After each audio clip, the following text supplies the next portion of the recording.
ठीक है, तो देखो यार, क्या कहते हैं, आज हम क्या करेंगे, आज हम बस क्वेश्चन करेंगे जो पिछली क्लास हमने पढ़ा था। क्या पढ़ा था पिछली क्लास में? पिछली क्लास में हमने बस डिस्कस किया था ट्रायंगल किसे कहते हैं। वो तो हमने बचपन से ही पढ़ा था, ट्रायंगल किसे कहते हैं, क्या होता है। पॉलीगन होती है जिसकी 3 साइड होती हैं, सारे इंटरनल एंगल्स का मिक्स होता है, एक्सटीरियर एंगल अंदर बनने वाले 2 इंटीरियर एंगल के सम के बराबर होता है। इसके अलावा हमने और भी कई सारी चीजें पढ़ी थी ट्रायंगल के बारे में कि यार कॉन्ग्रुएंसी किसे कहते हैं और सिमिलरिटी किसे कहते हैं। तो क्योंकि यार कॉन्ग्रुएंसी वाला जो टॉपिक है, अच्छा कॉन्ग्रुएंसी और सिमिलरिटी वाला टॉपिक कैसा आया, जब हमने दो तरह के ट्रायंगल को कंपेयर किया। ठीक है ना, तो जब आप दो तरह के ट्रायंगल को कंपेयर करते हो तो देखो दो बातें होती है। या तो वो दो ट्रायंगल आपस में एग्जैक्टली सिमिलर होते हैं, एग्जैक्टली मतलब बोलने का मतलब है कि यार उनका साइज और शेप एकदम इक्वल होगा। और सिमिलर बोलने का मतलब है कि यार उनका सिर्फ शेप इक्वल होगा, साइज इक्वल है या साइज इक्वल नहीं है इससे कोई मैटर नहीं हो सकता। ठीक है, और उसी चीज को समझने के लिए, सिमिलैरिटी को ही समझने के लिए ना, हमने एक बेसिक कंसेप्ट का सहारा लिया था। उस बेसिक कंसेप्ट का नाम था बीपीटी, यानी कि बेसिक प्रोपोर्शनैलिटी थ्योरम। बीपीटी को क्या कहते हैं, क्योंकि थेल्स भाई साहब ने ढूंढा था तो इसको हम थेल्स थ्योरम भी कहते हैं। तो बीपीटी बोल लो या तो थेल्स थ्योरम बोलो, दोनों एक ही बात होती है। क्या होती थी बीपीटी, एक बार इसको रिवाइज कर लेते। तो बीपीटी का मतलब सेम था, सिंपल था कि अगर आपके पास कोई भी अगर एक ट्रायंगल पड़ा हुआ है, कोई भी कोने पे अगर आपके पास एक पुराना वराना कोई ट्रायंगल पड़ा हुआ है, तो उसको नाम दे दो पहले एबीसी। अब उसकी कोई सी भी एक साइड चुन लो, चाहे तो आप ए बी को चुन सकते हो, या तो बीसी को, या तो एसी को। कोई सी भी एक साइड चुन लिया और यहाँ पर मैंने एक पॉइंट मान लिया, इस पॉइंट को मैंने मान लिया डी। अच्छा, पॉइंट डी ने किया क्या, इस पॉइंट डी ने पूरी साइड ए बी को दो पार्ट्स में डिवाइड कर दिया। देखो दो पार्ट्स में डिवाइड हो गया है, कौन कौन से दो पार्ट्स में डिवाइड हो गया, एडी और डीबी में। और अगर मैं ये पॉइंट डी से इस थर्ड साइड के पैरेलल एक लाइन ड्रॉ करूं जो कि अगले वाली साइड को एक पॉइंट पर जाकर के इंटरसेक्ट कर दे, तो वो क्या होगा, वो भी डिवाइड है, थर्ड साइड के पैरेलल लेके गया तो यार अगला वाला साइड भी डिवाइड हो गया। तो अब होगा क्या, तो किया क्या मैंने वो देखो पहले। तो मैंने किया कुछ नहीं, मैंने बस डीई को पैरेलल बनाया है बीसी के। मतलब मैंने किया क्या है कि बस डीई को बीसी के पैरेलल ड्रॉ किया है। जैसे ही मैंने इसको पैरेलल ड्रॉ किया है, जो डिवाइडेड साइड का रेशियो है ना, यानी कि एडी और ये डीबी और ये एई और ये एसी, तो ये जो डिवाइडेड साइड का जो रेशियो होगा वो इक्वल हो जाएगा। यानी कि एडी अपॉन डीबी का रेशियो एई और ईसी के रेशियो के बराबर। एडी और डीबी का रेशियो कैसे निकालोगे, सिंपल है जी, एडी अपॉन डीबी करके, है ना। और एई और ईसी का रेशियो कैसे निकालोगे, सिंपल है, एई अपॉन सॉरी एई अपॉन ईसी करके। तो यही है कि यार डिवाइडेड साइड का रेशियो, यानी कि यार एडी और डीबी का रेशियो एई और ईसी के रेशियो के बराबर आ गया। ठीक है, तो ये कहानी चल रही है इधर। तो यही एक सिंपल सी बात बताई थी किसने, ये सिंपल सी बात बताई थी हमारे थेल्स भाई साहब ने। क्या, कि कभी भी अगर आप एक लाइन पैरेलल ड्रॉ करोगे एक साइड से दूसरे साइड तक, तो जो डिवाइडेड साइड का रेशियो होगा वो हमेशा ही बराबर होगा। अब थेल्स तो जिंदा है नहीं यार, ठीक है ना, वो सर जी तो जिंदा है नहीं। तो मेरे कई सारे सवाल थे उनसे, तो मैं चाहता हूँ कि यार उन सवालों के जवाब अब तुम दो। अब जैसे कि यार मैंने यहाँ पर क्या किया कि यार मैंने यहाँ पर ये पॉइंट डी और ई मैंने हटा दिए। ठीक है ना, ये वाला डी मैंने यहाँ पर ऐसा हटाया कि यार ये कभी यहाँ पर थे ही नहीं, बस यहाँ पर एक साइड थी ए बी और ए सी। मैंने किया क्या कि यार मैंने यहाँ पर एक दूसरा पॉइंट ले लिया बीसी वाली साइड पर, और इस पॉइंट को मैंने नाम दे दिया है एक्स। और इस पॉइंट एक्स से एसी के पैरेलल मैंने एक लाइन ड्रॉ करी है। ठीक है ना, इस पॉइंट एक्स से एसी के पैरेलल एक लाइन ड्रॉ करी है जो कि ए बी को इस पॉइंट पर जाकर के इंटरसेक्ट करता है वाई पे। ध्यान सुनो मैंने क्या बोला है, मैंने एक्स एक पॉइंट ले लिया कौन सी वाली साइड पर, बीसी वाली साइड पर, और इसको पैरेलल ड्रॉ करा है। किसके पैरेलल ड्रॉ करा है, एसी के पैरेलल ड्रॉ करा है। तो एक्स वाई को पैरेलल ड्रॉ करा है एसी के। तो क्या तुम मेरे को बता सकते हो कि यार ये जो मैं स्टेटमेंट लिखूंगा कि यार बी एक्स अपॉन में x C, B x upon में एक्स सी, और बी वाई अपॉन में वाई ए, बी वाई अपॉन में वाई ए, क्या इनका रेशियो बराबर होगा या फिर मैंने कुछ गलत हाँ लिखा है? भैया। सही लिखा हाँ है, भैया। गलत लिखा है? सही है, चलो हाँ ठीक है। भैया सही है। अच्छा एक और यार, एक छोटा सा एक मेमोरी चैलेंज और, कि अगर यहाँ पर अगर मैं कुछ ऐसे लिख देता, कैसे लिख देता, ए वाई अपॉन में वाई बी, तब क्या ये सही होता तब, या फिर ये गलत हो जाता? सही होता। सही होता भैया। भैया सही सही होता, भैया सही सही होता होता। ना, सही होता ना। ये एकदम गलत होता, ये एकदम गलत होता। रीजन बता सकते हो क्या, ये एकदम गलत नहीं होता। होता। भैया तो भाई साइड अलग अलग हो जाएंगी। हाँ भैया तुमसे साइड क्या अलग हुआ? हो जाएगी। देखो हमने ये किया है, मैंने क्या बोला कि यार जब भी हम पैरेलल लाइन ड्रॉ करते हैं तो डिवाइडेड साइड का रेशियो डिवाइडेड साइड के रेशियो के बराबर होगा। यही तो बोला ना मैंने, क्या डिवाइडेड साइड का रेशियो इस साइड का रेशियो इस साइड के रेशियो के बराबर होगा। ठीक है यार, थोड़ा हाथ से ढक रहा है लेकिन तुम थोड़ा एडजस्ट कर लो। इसका रेशियो इसके रेशियो के बराबर होगा, लेकिन अभी हमने करा क्या, हमने इसका रेशियो इसके रेशियो के बराबर कर दिया। ऐसा हो सकता है क्या, इसका रेशियो इसके रेशियो के बराबर कर दिया? ऐसा पॉसिबल नहीं हो सकता। रेशियो कैसे रेसिप्रोकल हो सकता है? रेशियो यार एक ही टाइप, क्या कहते हैं, एक ही टाइम ऐसा होता है जब आपस में रेसिप्रोकल हो जाए तभी बराबर हो, तब जब रेशियो ऊपर और नीचे दोनों बराबर हो। यानी कि जब ये तुम्हारा 1:1 आ रहा हो, ये भी तुम्हारा 1:1 आ रहा हो, तो चाहे तो मैं इसको पलट भी दूं ना तभी कोई फर्क नहीं पड़ने वाला। लेकिन लेकिन लेकिन अगर ये 2:3 है और ये भी 2:3 है, तो अगर मैं इसको पलट दूंगा ना तो ये 2:3 3:2 के बराबर हो जाएगा, जो कि यार मेरे हिसाब से तो एकदम गलत आ रहा है। समझ गए? तो यार इस तरह से आपको नहीं लगानी है, आपको थोड़ा दिमाग लगाना है। दिमाग कैसे लगाओगे कि यार किस तरह का रेशियो बराबर होगा, अगर ऐसा है तो यार बिल्कुल इस तरह से कॉरस्पॉन्डिंग जाना है। यहाँ तक क्लियर है? अब एक सवाल और है यार, एक सवाल ये मेरा खुद का पर्सनली है, पिछला वाला भी पर्सनली था, ठीक है ना। सवाल है ये कि देखो, जैसे कि यार मैंने यहाँ पर एक्स वाई को AC के पैरेलल ड्रॉ किया है, उसी तरह से अगर मैं सेम इस पॉइंट Y से, नहीं यार ये कॉमन हो जाएगा, ये तुमको पता होगा, इस पॉइंट X से अगर मैं एक लाइन ड्रॉ करता हूँ इस तरह से, ये मैंने किसके पैरेलल ड्रॉ करा पता है? AB के पैरेलल। और ये AC को जा करके इंटरसेक्ट करता है Z पे। तो अब कंडीशन सुन लो क्या है कि यहाँ पर एक्स जेड को पैरेलल ड्रॉ करा गया है। किसके पैरेलल ड्रॉ किया गया जी? AB के पैरेलल ड्रॉ किया गया। तो तुम बता सकते हो मेरे को यहाँ पर किस किस साइड का रेशियो बराबर होगा? If X Z parallel to AB, तो कौन से साइड का रेशियो बराबर होना चाहिए? बी एक्स सी अपॉन में टू बी जेड एक्स और a is Z equal to में C Z is equal to upon में ए जेड। AZ पक्का? अच्छा सुनो, पता नहीं किसने क्या जवाब दिया, सुनाया तो दिया नहीं मेरे को, लेकिन आखिर में AZ जरूर सुनाई दिया। अच्छा सुनो, CX अपॉन में XB बराबर CZ अपॉन में ZA। अगर किसी ने अगर ये वाला जवाब दिया है तो यार बिल्कुल सही है। अगर किसी ने अगर ये वाला जवाब दिया तो बिल्कुल सही है। यानी क्या? यानी कि CX अपॉन XB बराबर CZ अपॉन में ZA। अगर ऐसा, अगर आपने में से किसी भी बच्चे ने अगर जवाब दिया तो वो बिल्कुल सही जवाब है। अब मेरा यार एक फाइनल सवाल है ये, फाइनल सवाल है ये कि क्या मैं इसको ऐसे लिख सकता हूँ, XB अपॉन XC बराबर AZ अपॉन ZC? क्या ये सही है या फिर इसको लिखना गलत माना जाएगा? हाँ भैया ये सही है। सही है पक्का? भाई। पक्का? देखो कहीं मैंने उल्टा ऊपर नीचे तो नहीं कर दिया, कहीं मैंने एक ही रेशियो को नहीं पलटा या फिर मैं दोनों रेशियो को पलटा है? ये सही है। नहीं भैया सही है। सही है, सही है, मैंने दोनों ही रेशियो को पलटा है। दोनों रेशियो अगर आप पलटते हो तो बिल्कुल सही है। यहाँ तक क्लियर है? तो CX अपॉन में XC बराबर CZ अपॉन में ZA। वैसे Z कहते हैं इसको, पता है तुमको?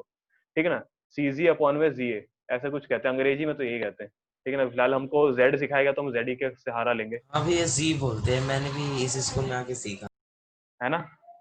मेरे को भी कॉलेज में ही पता लगा कि यार जी बोलते हैं, क्या पागल है सारे, जी बोल रहे हैं कि यार जेड बोलते हैं। इधर देखो, तो यार ये रहा, ठीक है ना, बी एक्स, अच्छा देखो बी एक्स अपॉन में सी एक्स बराबर ए जेड अपॉन में सी जेड, दोनों सही है। ठीक है ना, कोई दिक्कत नहीं है इसमें। अच्छा तो यार ये तीन तरह की चीजें हैं, मतलब क्या यार, अच्छा एक और बात यार, मतलब क्या यार हम तीन तरह की पैरेलल लाइन ड्रॉ कर सकते हैं। अरे यार ये कुछ यहाँ पे पॉइंट आना चाहिए था। तीन तरह की पैरेलल लाइन यहाँ पर ड्रॉ करी जा सकती है और हर एक साइड के अपोजिट। ये वाला इसके पैरेलल है, ये वाला इस साइड के पैरेलल है और ये वाला इस साइड के पैरेलल है। आप जितनी मर्जी उतनी पैरेलल लाइन ड्रॉ कर दो, हर बार जो डिवाइडेड साइड का रेशियो होगा वो हर बार बराबर होगा। हर बार जो डिवाइडेड साइड का रेशियो होगा वो हर बार ही बराबर होगा। समझ गए क्या हुआ? ठीक है। अच्छा अब मेरे कुछ ना कॉमन सेंस वाले सवाल है, ठीक है ना, मतलब कॉमन सेंस वाले सवाल मतलब क्या कि यार ये जो सवाल मैं पूछूंगा इसी तरह के क्वेश्चन तुम्हारे पेपर में भी पूछे जाते हैं लगभग लगभग। यहाँ पे क्लियर है? तो इसका जवाब देने की कोशिश करना थोड़ा सही से। क्वेश्चन है ये, चलो ठीक है, ठीक है ना। वैसे ओवरव्यू सुन लो, ओवरव्यू क्या था कि यार बस एक लाइन ड्रॉ करो और डिवाइडेड साइड का रेशियो बराबर हो जाएगा।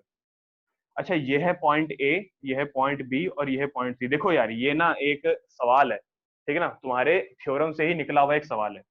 ठीक है, सवाल है ये कि अगर यहाँ पर मैंने क्या करा, यहाँ पर एक पॉइंट मैंने मान लिया डी और इसी पॉइंट से थर्ड साइड यानी कि BC के पैरेलल एक लाइन ड्रॉ कर दी। इस लाइन ने क्या करा कि यार अगले वाली साइड को भी डिवाइड कर दिया, और कौन से पॉइंट पे, ई पॉइंट पे। हम सबको पता है कि जब भी कभी डीई जो है वो बीसी के पैरेलल होता है, जब भी कभी डी बीसी के पैरेलल होता है, तो डिवाइडेड साइड के बराबर होता है, यानी कि यार एडी और डीबी का रेशियो एई और ईसी के रेशियो के बराबर आता है। लेकिन जो मैं अभी लिख रहा हूं क्या वो सही है या नहीं है, तो बड़े ध्यान से बताना। एडी अपॉन ए बी बराबर एई अपॉन में ए सी। ध्यान से हाँ देखना भैया मैंने सही क्या है। लिखा है, क्या लिखा है मैंने और क्यों लिखा है, क्या रीजन है इसके पीछे का। एडी अपॉन में ए बी बराबर एई अपॉन में ए सी, क्या ये सही है या फिर गलत है? क्या रेशियो को इस तरह से सही है। रिप्रेजेंट किया जा सकता है कि नहीं? सही है भैया। सही है। नहीं भैया। अच्छा, नहीं, देखो आराम से देखो, अपना कंक्लूजन निकालो, और जिसको सही लगता है ठीक है, जिसको गलत लगता है वो भी ठीक है। मैं बस उसको ये वाला प्रूफ करके दिखाऊंगा कि यार ये सही है कि गलत है। बस अपना अपना ओपिनियन ये दे दो, ये सही आ गलत रहा है कि लग गलत आ रहा रहा है। है। ये ए ई ये अपॉन में क्या बराबर लिखा है में से भैया? आपने बराबर माइनस करने के बाद ये आंसर लिया है क्या? अब वो तो भाई तुम बताओ, अपना दिमाग लगाओ, मैं तो अभी थोड़ी देर में सोल्यूशन बता ही दूंगा इसका। चलो ठीक है, वैसे मैं रेशियो एक्सप्लेन करता हूँ, रेशियो में लिखा क्या है। मैंने रेशियो में लिखा हुआ है ये, मैंने बोला डिवाइडेड साइड का रेशियो बराबर होता है, यानी कि यार एडी अपॉन डीबी का रेशियो बराबर होता है ए अपॉन ईसी के। लेकिन यहाँ पर लिखा हुआ है ये एडी अपॉन ए बी का रेशियो अरे सही है एई भैया ये। अपॉन ए सी का ratio AD upon A B A C AE upon A C, ये बराबर होगा कि नहीं होगा? बराबर होगा यार। जहां तक मेरे को लग रहा है इस छोटे से पार्ट का रेशियो इसके साथ, और इस छोटे से पार्ट का रेशियो इस बड़े पार्ट के साथ, दोनों को कंपेयर किया गया है इनके होल पार्ट से, यानी कि एडी को भी इसके बड़े पार्ट से कंपेयर किया गया है, और एई को भी इसके बड़े पार्ट एसी से कंपेयर किया गया है, और दोनों ही रेशियो बराबर आ रहे हैं। यार ये बिल्कुल सही है, ये गलत नहीं है, ये बिल्कुल सही है। ठीक है, लेकिन यार यहाँ तक पहुंचा कैसे जाए, कैसे पहुंच सकते हैं यहाँ तक? अगर पेपर में, पेपर वैसे यार मैं हर बार मुंह से पेपर निकल जाता है, ठीक है ना, वैसे नॉलेज के लिए पूछ लो, वो मैं बता रहा हूँ कि यार अगर मान लो एग्जाम में अगर या फिर कोई भी तुमसे टीचर अगर बोल दे कि देखो बेटा वैसे तो हमको यूजुअली पता है कि डिवाइडेड साइड का जो रेशियो होता है वो होता है ये, डिवाइडेड साइड का रेशियो होता है एडी अपॉन में डीबी बराबर में एई अपॉन में ईसी, यही होता है ना डिवाइडेड साइड का रेशियो। लेकिन ये भी सही है, यहां से बेटा आप यहां तक कैसे पहुंचोगे? तो यार ये बताओ सवाल, कैसे पहुंचोगे आप यहां से लेकर के यहाँ तक? वैसे एक बच्चे ने जवाब यहाँ पर दे दिया है, ठीक है ना, एक बच्चे ने वैसे यहाँ पे जवाब दे दिया कि यार हम यहाँ से लेकर के यहाँ तक कैसे पहुंचे। तो देखो बहुत सिंपल है, बहुत सिंपल है। क्या करना है, ज्यादा कुछ नहीं करना। देखो ये जो दिख रहा है ऐसे से ऐसा बनाना है, कैसे बनाओगे? ऐसे से ऐसा। एक तरह से मान लो कि यार ये प्रूफ वाला क्वेश्चन है, मतलब बीपीटी आप यहाँ तक प्रूफ कर चुके हो, बस आपको थोड़ा सा एक स्टेप और लेना है ताकि आप ये वाला भी प्रूफ कर पाओ। कैसे प्रूफ करोगे यार ये वाला? सिंपल है, सबसे पहले इसको लिख लो, ये हमारा जनरल है कि यार ये अपॉन ये बराबर ये अपॉन ये, एडी अपॉन डीबी बराबर ए अपॉन में ईसी, कोई दिक्कत नहीं है। यहां से यहां तक पहुंचना है, क्या करो? सबसे पहले जो साइड्स आपको बचानी है, सबसे पहले जो साइड्स आपको बचानी है, कौन सी साइड बचानी है मेरे को? तो यहाँ पर एडी और ए देखो यहाँ पर फैमिलियर है, एडी और ए यहाँ पर भी आ रहा है, एडी और ए यहाँ पर भी आ रहा है। मैं नहीं चाहता कि यार मेरा आगे कैलकुलेशन करते करते एडी और ए मेरा गायब हो जाए, तो मैं क्या करूंगा? मेरी कोशिश पूरे प्रोसेस के दौरान यही रहेगी कि यार एडी और ए हमारा बचा रहे। तो क्या करूं? तो सबसे पहले जिसको बचाना है, यानी कि एडी और ए को अगर बचाना है तो क्या करो? इसको कर दो रेसिप्रोकल, एडी और एडी अपॉन डीबी ए अपॉन ईसी को कर दो क्या? रेसिप्रोकल। तो मैं इसको रेसिप्रोकल करता हूँ। रेसिप्रोकल क्यों करा? ताकि मेरे को एडी और ई एंड तक हमको टिका हुआ मिले, ठीक है ना। तो देखो कैसे टिकेगा ये एंड तक, इस प्रोसेस से। तो अगर मैं इसको रेसिप्रोकल करता हूं तो ये कुछ ऐसा दिखाई देगा, डीबी अपॉन में एडी बराबर ईसी अपॉन में ए। ठीक है, कुछ नहीं कहा जा ज्यादा, मैंने बस इसको रेसिप्रोकल कर दिया ताकि मैं एडी और एई को एंड तक बचा सकूं। अब रेसिप्रोकल करा क्यों, और हमको ए बी और ए सी मिलेंगे कैसे करके? तो देखो यार, जब भी आपको होल पार्ट चाहिए होगा ना, तो आप हमेशा एक काम करे करो, वन ऐड कर दिया करो दोनों साइड। तो यहाँ पर ही मैंने वन ऐड कर दिया, और यहाँ पर ही मैंने वन ऐड कर दिया। ध्यान सुनो मैंने क्या करा, यहाँ पर ही इसको रेशियो को रेसिप्रोकल करके यहाँ पर ही वन ऐड कर दिया और यहाँ पर ही वन ऐड कर दिया। यहाँ पर वन ऐड करने के बाद क्या होगा? बस सिंपल है भाई, एलसीएम लेना होता है, तो यहाँ पर भी एलसीएम लो। एलसीएम लेने के बाद नीचे बनेगा एडी, यहाँ पर भी नीचे एलसीएम लेने के बाद क्या बनेगा? एई। यहाँ पर क्या होगा? एडी को वन से करूंगा तो एडी, वन को डीबी से करूंगा तो डीबी, ठीक है ना। यहाँ पर AE को 1 से करूंगा तो AE, 1 को EC से करूंगा तो EC, AD plus DB, AD plus DB। जहां तक मेरे को पता है AD और DB को ऐड करने के बाद AB मिलता है, AD और DB को ऐड करने के बाद AB मिलता है, यानी कि AD प्लस में DB बराबर में क्या, AB अपॉन में AD। यहां देखो क्या होगा, AE प्लस में EC, AE प्लस EC, यानी कि ये दोनों पार्ट हमने जोड़ दिए। अगर आप AE और EC को जोड़ते हो तो आपको एक फुल पार्ट मिल जाएगा जो कि AC के नाम से जाना जाएगा, AE प्लस EC यानी कि AC। ये बन गया तुम्हारा AC अपॉन में क्या, AE। क्या करूं अब, रेसिप्रोकल करो वापस से जब रेसिप्रोकल करूंगा तो क्या मिलेगा हमको, AD अपॉन में AB बराबर AE अपॉन में AC। अब ध्यान से देखो यार, हमने शुरुआत करी थी इस रेशियो के साथ जो कि बीपीटी का ओरिजिनल फॉर्म था। अब यहां से हमने क्या करा, रेसिप्रोकल करा, फिर 1 ऐड करा, फिर एलसीएम लिया, फिर दोनों साइड को जोड़ दिया, एंड में ए बी और AC मिल गया, फिर वापस इसको रेसिप्रोकल कर दिया ताकि हम इस रिजल्ट तक पहुंच पाए। यानी कि हम इस रेशियो से ही हमने ये वाला बनाया, यानी कि ये रेशियो और ये रेशियो दोनों ही आपस में इक्विवेलेंट ही है, यानी कि ये वाला इसके बराबर कैसा है तुम्हारे सामने ये पूरा। अगर यहाँ तक किसी बच्चे को अगर कोई भी अगर डाउट हो तो प्लीज मेरे को बताओ। यहाँ तक अगर किसी बच्चे को अगर कोई भी अगर डाउट हो तो प्लीज मेरे को बताओ यार। ठीक है, यहाँ तक का ये वाला रिजल्ट कैसा है, समझ में आ गया? बताओ, क्लियर है यहाँ तक? ठीक है, चलो ठीक है। अब मैं तुम सबके सामने एक चैलेंज रखना चाहता हूँ, ठीक ना, जो जो ये देख रहा है अभी, तुम सबके सामने एक चैलेंज है, चाहे तो घर पे ट्राई कर लेना या तो अभी ट्राई कर लेना, जब मर्जी तुम्हारी। ठीक है ना, अभी तुम्हारा तो ये करना, घर पे ट्राई कर लेना। अभी हम अभी हम क्या कहते हैं, कोशिश करेंगे यार मैक्सिमम से मैक्सिमम क्वेश्चन करने की बस। ठीक है ना, ये तो हमने प्रूफ कर दिया, रेसिप्रोकल करके 1 ऐड कर दिया। तुम्हारे सामने चैलेंज होगा ये, घर पे ये वाला प्रूफ करना। क्या प्रूफ करोगे, BD अपॉन में AB बराबर EC अपॉन में AC। ये तुम्हारा काम है घर पे प्रूफ करने का। जब भी तुम इस पूरे चैप्टर की स्टडी कर रहे हो और बीपीटी तुम्हारे हाथ लग जाए, ठीक है ना, बीपीटी तुम्हारे हाथ लग जाए तो यार ये वाला प्रूफ करके दिखाना मेरे को, BD अपॉन में AB, EC अपॉन में AC। पहले मैं दिखा देता हूँ BD अपॉन AB है क्या। तो देखो, BD अपॉन में AB, EC अपॉन में AC। ठीक है, पिछला वाला क्या था, AD अपॉन में AB, AE अपॉन में AC। ये वाला क्या है, BD अपॉन में AB, EC अपॉन में AC। तो मैं चाहता हूँ कि यार तुम इसको प्रूफ करके दिखाओ। ठीक है, अब यहाँ पे कुछ बच्चों को डाउट हो, पहले वो देख लेता हूँ।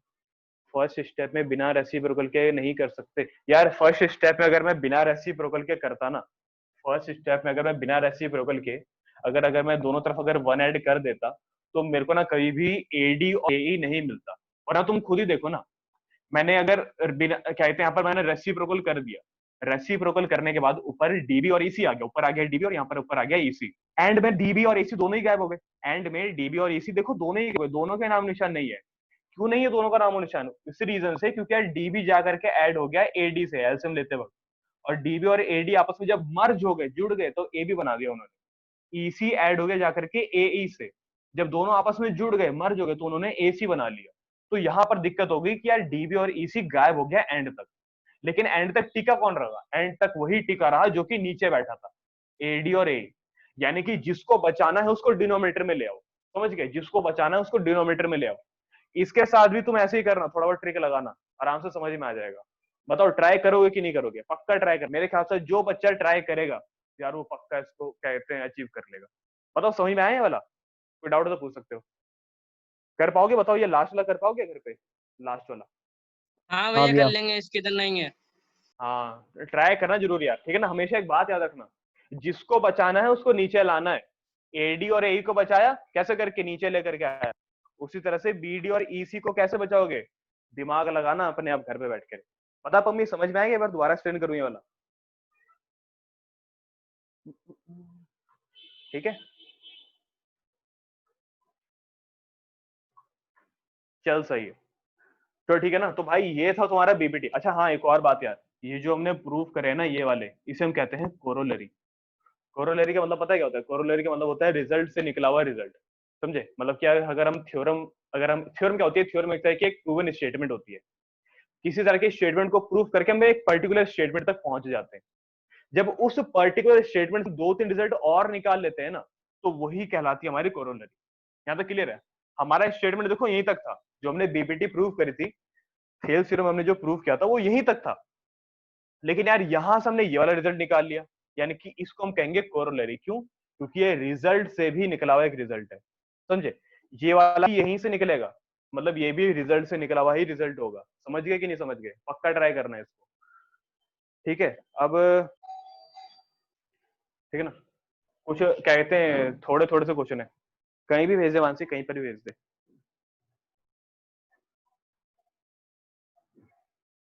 भैया कर ठीक है, दी सेंड। ठीक है, दूसरे पन्ने की भी चाहिए, दूसरे पन्ने की भी। और क्या कहते हैं, एक्सरसाइज बी की भी चाहिए, सेकंड पेज की, सेकंड और थर्ड पेज की, उसकी भेज दियो। अच्छा सुनो, एक छोटा सा क्वेश्चन है, छोटा सा क्वेश्चन है ये। यार यहाँ पर एक लाइन है, इस लाइन का नाम है ए और बी, ठीक है? इस लाइन का नाम है ए और बी।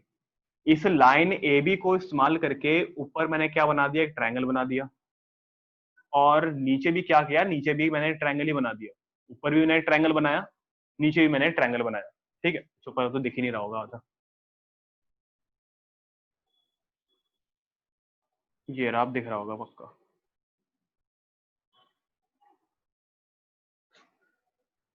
ठीक है,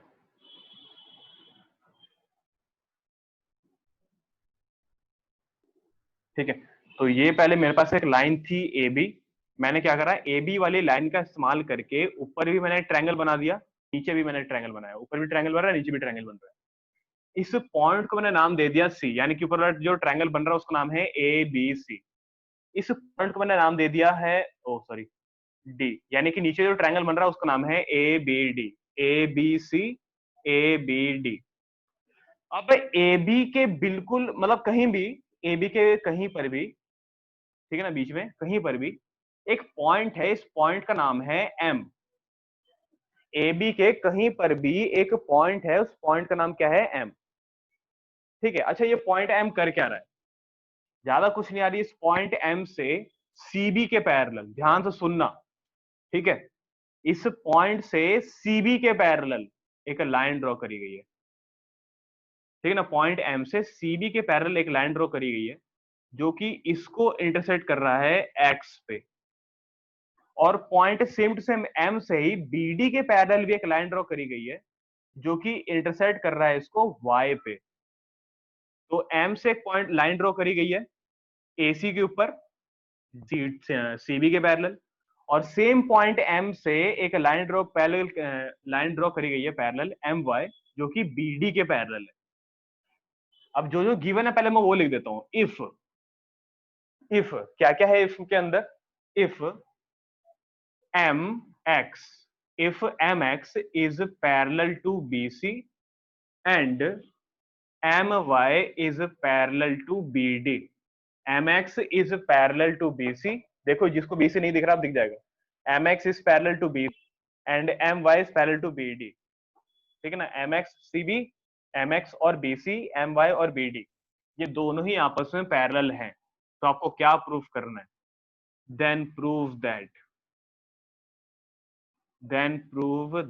क्या प्रूफ करोगे आप? प्रूफ करना है आपको ये, ए एक्स अपॉन एक्स सी बराबर A Y upon Y D, A X upon X C बराबर A Y upon Y D, समझ गए? ए एक्स अपॉन एक्स सी बराबर A Y upon Y D, ये ए एक्स अपॉन एक्स सी बराबर A Y upon में Y D. देखो ऐसे simple है थोड़ा, ठीक है ना? थोड़ा सा दिमाग लगाना है, थोड़ा सा दिमाग लगाना है, ठीक है ना? थोड़ा सा दिमाग लगाओगे आराम से पहुंच जाओगे सोल्यूशन। हाँ भैया हो जाएगा। ठीक है ना? हाँ वो तो हो जाएगा, लेकिन बताना तो पड़ेगा ना। देखो क्या है, सिचुएशन यही है कि क्या कहते हैं, ट्रायंगल बन रहा है, ऊपर भी ट्रायंगल बन रहा है, नीचे भी ट्रायंगल बन रहा है। ऊपर ट्रायंगल बन रहा है लेकिन वहां पर एम एक्स पैरेलल है सीबी के, नीचे भी ट्रायंगल बन रहा है लेकिन वहां पे कौन सा पैरेलल है, एम वाई पैरेलल है बीडी के। हमको ये रेशियो इसके बराबर करना है, ठीक है ना? कौन सा रेशियो किसके बराबर करना है? ए एक्स और एक्स सी का रेशियो ए वाई और वाई डी के रेशियो के बराबर करना है। कैसे आएगा? देखो बहुत सिंपल है, ठीक है ना? बेसिक प्रोपोर्शनलिटी थ्योरम यानी कि थेल्स थ्योरम यहाँ पर लगाओ। अच्छा, जब भी आप थेल्स थ्योरम लगाते हो ना, तो यार थेल्स थ्योरम लगाने से पहले देखो कि यार आप कौन से ट्रायंगल के अंदर लगा रहे हो। तो कौन से ट्रायंगल के अंदर मैं अप्लाई कर रहा हूँ, तो जिस ट्रायंगल के अंदर मैं थेल्स थ्योरम अप्लाई कर रहा हूँ उसका नाम है ए बी सी, तो इन ट्रायंगल ए बी सी क्या होगा? ट्रायंगल एबीसी में कौन सा किसके पैरेलल है? तो यार एक्स एम पैरेलल है बीसी के, एक्स एम पैरेलल है बीसी के, ये वाला इसके पैरेलल है। अच्छा, जब भी किसी ट्रायंगल में एक साइड से दूसरे साइड तक एक पैरेलल लाइन ड्रॉ करी जाती है तो क्या होता है? होता यह है कि जो डिवाइडेड साइड का रेशियो बराबर हो जाता है, समझे? तो am अपॉन एम बी का रेशियो ax अपॉन एक्सी के रेशियो के बराबर होगा, इसका रेशियो इसके बराबर होगा। तो am अपॉन एम बी बराबर ax अपॉन एक्सी, तो am अपॉन एम बी बराबर में ax अपॉन में एक्स सी बराबर हो गया। लेकिन इसका रीजन भी तो लिखना पड़ेगा ना हमको। क्या रीजन लिखोगे यहाँ पर? तो बाय, तो यार मेरे को थोड़ा नीचे लिखना था, है ना? हाँ, बाय बीपीटी लिख दो। तो बाय बेसिक प्रोपोर्शनैलिटी थ्योरम या फिर थियरम्स थ्योरम भी लिख सकते हो, ठीक है? am अपॉन में एम बी बराबर ax अपॉन में एक्स सी हो गया भाई, बराबर, कोई दिक्कत नहीं है यहाँ पे। नीचे वाले ट्रायंगल पे आओ जरा। नीचे वाले ट्रायंगल का क्या नाम है? नीचे वाले ट्रायंगल का नाम है ए बी डी। यहाँ पर भी अप्लाई करी जा सकती है। कैसे अप्लाई करोगे यहाँ पे? तो यहाँ पर एम वाई बी डी के पैरेलल है, और जब भी आप किसी ट्रायंगल में एक साइड से दूसरे साइड तक एक लाइन पैरेलल ड्रॉ करते हो तो क्या होता है यार? डिवाइडेड साइड का रेशियो बराबर होता है कि नहीं होता है? तो A M upon M B का ratio A Y upon Y D के बराबर होगा, इसका रेशियो इसके बराबर, ठीक है ना? तो यहाँ पे लिखूंगा, लेकिन यार यहाँ पर बीपीटी अप्लाई कर रहा हूँ ना, मैं पहले इस ट्रायंगल का नाम लिखूंगा। तो in triangle A B D, पहले ट्रायंगल का नाम लिखा है, ठीक है ना? अब यहाँ पे लिखो कौन सी लाइन किसके पैरेलल है? तो एम वाई बी डी के पैरेलल है जी। तो एम वाई अरे यार पिछले वाले में मैंने, हाँ पिछला वाला ठीक ही है, एम वाई पैरेलल में बी डी, कोई दिक्कत नहीं है। तो यार क्या होगा जब ये पैरेलल होगा? तो डिवाइडेड साइड का रेशियो बराबर, यानी कि ये इसका रेशियो बराबर, यानी कि ए एम अपॉन में एम बी बराबर में ए वाई अपॉन में वाई डी, दोनों का रेशियो बराबर हो गया। समझ गए ना? दोनों का रेशियो बराबर हो गया। और किस रीजन से हुआ है? क्या रीजन लिखूं यहाँ पर मैं? तो सेम रीजन है यार जो यहाँ पे लिखा हुआ है, बाय बेसिक प्रोपोर्शनैलिटी थ्योरम या फिर बाय थेल्स थ्योरम। अब क्या करें यार, अब मेरे समझ में नहीं आ रहा। तो यार बस एक ही चीज है जो मेरे को यहाँ पर ऑब्जर्वेशन स्किल है, वही काम आएगी, ठीक है ना? ऑब्जर्वेशन स्किल देखो, A M upon M B A X upon X C के भी बराबर है, और यही ratio A M upon M B A Y upon A Y D के भी बराबर है। यानी कि ये वाला रेशियो जिसकी मैं बात कर रहा हूँ, कौन सा रेशियो की बात कर रहा हूँ मैं बात कर रहा हूँ इसकी, A M upon M B इसके भी बराबर है, और A M upon M B इसके भी बराबर है। A M upon M B बराबर ये, A M upon M B बराबर वो, तो ये बराबर वो, A X upon X C बराबर ए वाई अपॉन में वाई डी। समझ में आया कि नहीं आया? कि ये रेशियो दोनों के बराबर है, इसके भी बराबर है, इसके भी बराबर है, यानी कि ये दोनों भी आपस में बराबर है।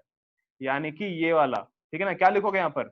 A M upon M B बराबर ये, A M upon M B बराबर वो, यानी कि ये बराबर, सॉरी ये बराबर वो, A X upon X C बराबर A Y upon Y D. लेकिन यार ऐसा मत लिखना कि यार यहाँ पर ये बराबर वो, यहाँ पर लिखना फ्रॉम फर्स्ट एंड सेकेंड। क्या लिखोगे फ्रॉम फर्स्ट एंड सेकेंड?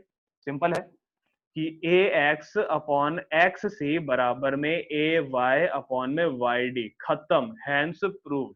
बताओ समझ में आया कि नहीं आया? ये पहला क्वेश्चन था अभी तक का जो कि हमने बीपीटी से सॉल्व करा है। किसी बच्चे को अगर यहाँ तक कोई भी डाउट तो पूछ सकता है। ये पहला क्वेश्चन है जो कि हमने बीपीटी से सॉल्व करा है। कोई डाउट है तो बताओ, बीपीटी का पहला क्वेश्चन है ये, ठीक है? यहाँ तक का अगर क्लियर है तो बताओ, ठीक है? और अगर